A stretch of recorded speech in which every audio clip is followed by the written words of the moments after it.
CPPS. Happy New Year. It's great to be reconnecting with you all. But if you saw a video that I put out just before the closure of 2021, we mentioned that we're going to be putting more information out there, some more perspectives out there, and providing in general more information to help you do what you do better in the area of, at least this month, workplace violence prevention. In addition, we also wanted to stay more closely in contact with you all so you can have a better feel for what we're doing.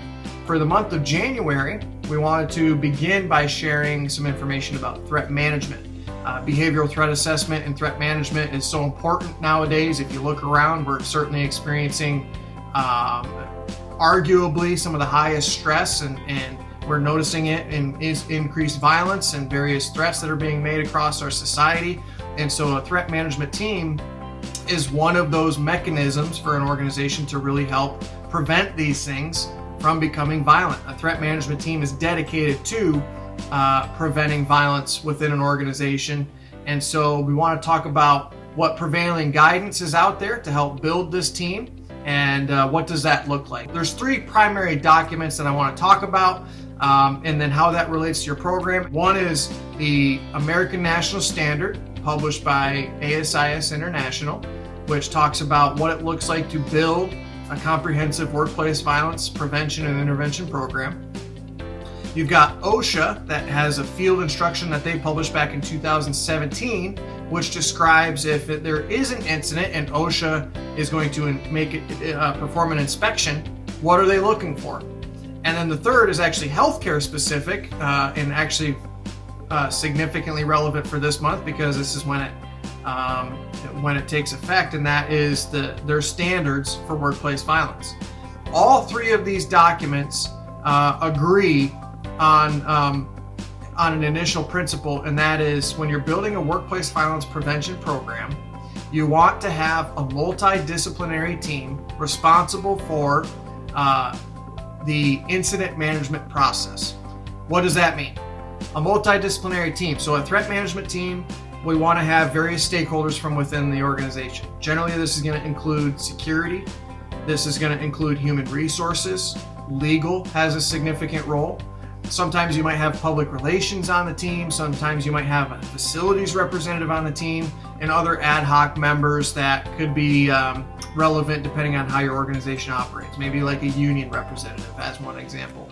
But we want to have this multidisciplinary team dedicated towards making threat assessments and managing threats within the organization. So how do we do that? Well, it begins by training this team. The standard, for example, says we want to train this team on a periodic basis. At the center, we recommend annual training for the threat management team. What does that training include? Well, it's generally going to include generating the competencies that allows the team to effectively operate. The incident management process, what is it? How do we do it? Interviewing strategies. If we have to interview, whether it be witnesses or potential people that have some sort of relation with the individual of concern, for example, safe terminations, domestic violence and its impact on the workplace from a threat management perspective. There's a lot of things that the standard specifically actually talks about of what we want to train this team to.